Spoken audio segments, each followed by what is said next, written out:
Is this Echo's best attempt to get back into the gas mower market?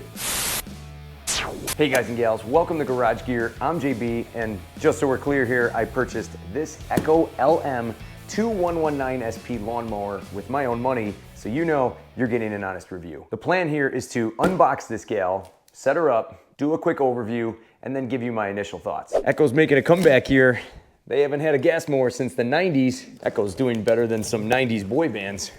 Hello, hello, hello, hello. Yep, it's an Echo. Looks like they just kind of threw everything in here. Here's our owner's manual. Here is our side discharge chute. Echo gave us some 10W30 motor oil. We'll be using this. And then here is our bag, all set up and ready to go, which is nice. Would you take a look at that? Definitely a pretty mower in there, no doubt about it. Now this mower is big, heavy, and awkward, and I don't want to hurt my back, so we're just gonna cut the sides and then simply roll the mower right out.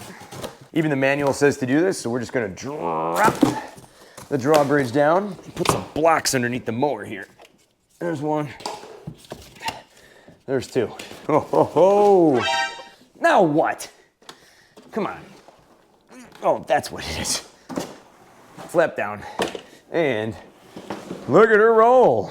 All right, let's get this foam out of here so we can set everything up. There we go. And out she comes. Down here, let's unwrap this. Pretty good job packaging this thing. Come on, JB, you can do it.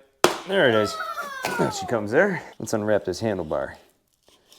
There we go. All right, now we're gonna fold up the handlebars. These clips here on the side are metal. We're gonna push these in, raise it on up, and then simply lock it in. That's pretty easy, and that's the highest setting. Now from here, the deck is set at its lowest setting. They have a one-handle height adjuster here. All I gotta do is pull it back, raise it up, and I'm setting it right now to the middle setting. And after a quick measurement, the blade, that's about 2 3/4 high. And from here, I'm gonna lift the rear hood and just simply pop out my mulch plug. There we go. And then we're gonna drop our bag right into place, lifting that rear hood. It's got some nice wide channels that these little pegs drop into. Boom, just like that. Hood down, you're good to go. And that setup is now complete. And to help complete this video with the YouTube algorithm, would you mind hitting that like button? Thank you. Now let's get the engine all ready to go here. I'm gonna take the dipstick out and I wanna see if there's any oil inside. Typically they ship these engines with just a tiny bit of oil inside to help protect and coat everything while it's in transit. And yes, we definitely have some oil inside. And now they give us the motor oil to use for the initial break-in, and I'm just gonna slip in a funnel up top. Now the engine oil capacity on these is 18 to 20 fluid ounces. So what we're gonna do is pour in this entire bottle. This entire bottle is 18 fluid ounces. The whole thing's going right in, even with the oil that's already in there. Nothing to worry about, just top it right off. All right, we're gonna pour that oil in nice and slow. Glug, glug, glug, glug, glug. Ready to break this engine in. From here, I'm just gonna take out my funnel and put my dipstick back in. Done. And as one final step here, I'm gonna pull down on my engine brake and give the rope a little pull and get it up into my hoop here at the top. Out of the box, that's how it's done. And it only took about 10, maybe 15 minutes to set this whole thing up. Let's dive into the details. This Echo LM2119SP lawnmower is made in China, is 21 inches wide, and comes with a 16 gauge steel deck. And this deck does have a nice shape to it. Even included is a washout port. Most walk-behind mowers nowadays are a 3-in-1, and this is a true 3-in-1 mower because it has bagging, mulching, and a true side discharge. Many companies nowadays are going with rear discharging instead. And because of the way this mower is designed, it comes with a side discharge attachment. All you gotta do is simply lift up on this flap. There's a pin right here and some hooks on the very top of this attachment. You're just gonna simply slide it up underneath, drop it down, drop the cover down, and you're in place. That ain't going nowhere. The bag on the back has a 2.3 bushel capacity, which can fit about 12 bags of chips inside. Regular or salt and vinegar? S&V is the way to be. And to use the bag the correct way, make sure you take out the mulch plug like I did earlier, and then simply pop on your bag. Mounted right on top is a Briggs & Stratton 190cc engine. Tons of power, more than most models out there by other brands. These Briggs engines are pretty simple to maintain. Simply tip it over, pour it out, tip it back, and refill it. Air filters on this model are actually pretty easy to maintain. You can just simply twist the knobs on the top, pop it off. Here's a look at your air filter. You should check these at least once a season and replace them or clean them if necessary. I'll have some of these air filters linked down below in the description. This gas cap is also pretty big, and if we slide it off to the side and have a look down inside, you can see that there is a little ridge right here. According to the manual, that's where you want to fill the gas up to. This way, when I tip the mower over into the stow position, all the fuel will rest in this bottom belly of the tank. So now let's flip this mower into its mow and stow position. I'm going to open up the rear hood, take off the bag, set that aside, and then grab onto my clamps here on the side, fold the handlebars up, drop it down. And that right there folds into a pretty convenient spot. Then from here, all I gotta do is tip it right up, just like that. It's actually pretty solid. It doesn't wobble at all. Now, this is called the mow and stow position, and what it allows you to do is store the unit better in your garage, but it also allows you to access the bottom a little bit easier for cleaning. Now, while we're under here, check out these blades. This is a twin blade system, and Echo states that this provides the ultimate in cut quality and after cut appearance. Now, the next big question is, how high do you want those blades off of the ground? Well, if we come around here to the back and on this side, we have a single point height adjustment lever, which allows you to adjust the height of the mower on the fly. You can simply push it down or raise it up. This allows the mower to go all the way down to 1¼ inches and then all the way up to 4 inches. So you can mow some really tall grass with this thing. The front wheels on this Echo mower are 8 inches tall, and the rear wheels are 11 inches tall. Taller wheels in the back do make this mower easier to steer and push. And each of the wheels have ball bearings inside to help it roll a bit easier. These wheels are all plastic with a deep tread design. Going up the tubular handlebars, we have 2 different height positions, and here's a look at the height settings. So out of the 2 height positions, right now this is currently set at the highest position, and for me, this is pretty comfortable. I'm 5'9". This seems to be a good height. If I want to lower it, all I gotta do is push on these orange levers right here, push them in, and then drop it down, and they lock in right away. This is now the lowest setting, which for me is just a little low, but if you're a shorter person, this is great for you. And up top, we have Echo's variable speed self-propelled system. This is your command center up top. What you're gonna do is pull back here on your engine brake. Then from here, give it a pull, start the engine up, and simply push down on this and away you go. Now, the harder you push down on this handlebar assembly, the more the belt will engage with the transmission and the faster you will go. So the less you push down on this handlebar assembly up top, the less it'll engage that belt and the slower you will go.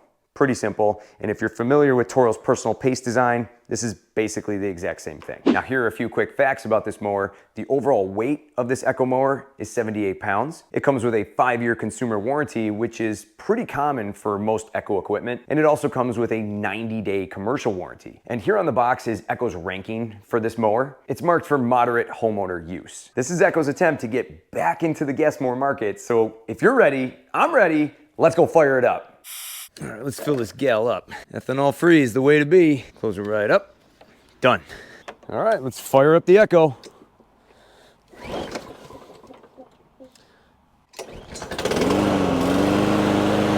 Second pull, not bad. Gonna put my handy dandy strap on it, lock the bail down. This way I can walk away from it.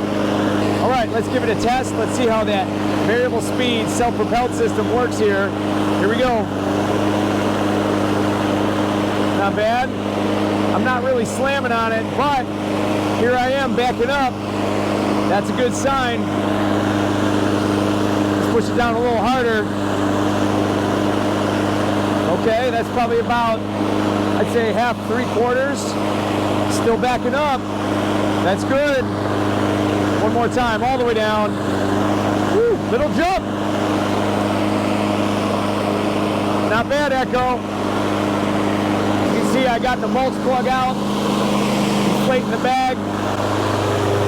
It's got a nice muscle pump going on right here. Not bad. And let her go. Nice job, Echo. I really want to mow the lawn with it, but it is nonstop rain here. I actually caught a window between some showers. So this thing will get some mows. Have no fear. You'll see them all in the full review. This Echo mower started up great, drives well. I want to get some hours on her so I can find all her strengths and weaknesses, so stay tuned for that review in the near future. Now here's my initial thoughts on this Echo LM2119SP. Here's what I like. I'm a big fan of the true side discharge, and the deck design looks pretty deep and capable of doing some quality mulching. The variable speed drive system up top is a better design compared to some other brands. The ones that have that obnoxious baby carriage handle going on. If you've been following this channel for any length of time, you know exactly which one I'm talking about. I also really like how the drive system is designed to go directly down rather than some kind of funky curve system that is more likely to get stuck. Straight down is the way to go. It just makes your movements more efficient. The twin blade design up underneath the deck is a big win for this model as well. This allows the mower to really pulverize those clippings. Now here's what grinds my gears with this Echo. Now if you thought the range anxiety was bad with some of those battery mowers out there, this engine suffers from it too. At 190 cc's, it can really drink some gas. And I had this same exact engine on 2 of my previous mowers, and I was always racing to finish my 10,000 square foot lawn on 1 tank. Kind of annoying to have to deal with that issue. And speaking of issues, this engine is riddled with them. I had one of these engines work perfectly for me, and the other surged on every turn. The engine would rev up and down every time I transitioned from the lawn to the sidewalk. It would make random noises, and one noise sounded like I was pulling on the recoil rope, but I wasn't. Let me just say this, Echo, I'm putting you on notice. If this engine surges so much as one little spike, you will hear about it. All of this happened on my previous Aaron's Razor mower, which looked an awful lot like this mower, except that mower was made in Mexico. I'll have that video review linked down below in the description. Now, I've been using Echo products for well over the last 20 years, and Echo is well known for making some high quality 2-cycle engines. And it kind of makes me shake my head when Echo went ahead and slapped a Briggs & Stratton engine on this mower. To me, this seems like a downgrade in quality for Echo. We'll just have to see how it performs in its full review. I really wish that Echo would have taken the time to R&D a brand new engine for this mower. 2-cycle or 4-cycle. It probably would have cost a lot more, and it probably would have been a pain to get through certain emission requirements. But that's also the same reason why Echo owners buy Echo products. They know they're buying a quality product, and they know they won't get any issues down the road. Can you imagine if they brought back the 2-cycle engine on this mower like Toro used to have and Lawn Boy? You could have mowed upside down with that thing. It'd probably be bulletproof too. Anyways, just wishful thinking. Backing up. This is going to be another issue I'm going to be watching like a hawk. These personal pace style transmissions all seem to have a similar issue backing up. They're cheaply made, and a lot of these transmissions don't have a retraction spring to help disengage the transmission and bring it back down so that way you can back up freely. I'll be watching for issues really closely here, and I may actually have a fix for this. If I do find that to be a problem, perhaps we'll try that out. Now, you can purchase this mower at a big box store and get lackluster support. Or you can pick it up at a dealer like I did, where I know they got my mowers back. I purchased this Echo lawnmower at Schaub Power Equipment in West Seneca, New York. I like supporting my local businesses, and if you're in the Buffalo area and you're looking to pick up this mower or any other Echo related equipment, be sure to stop in, pay them a visit, and tell them JB sent you. For more cool garage gear content, click or tap the screen right here. Thanks so much for watching, and I'll see you in the garage.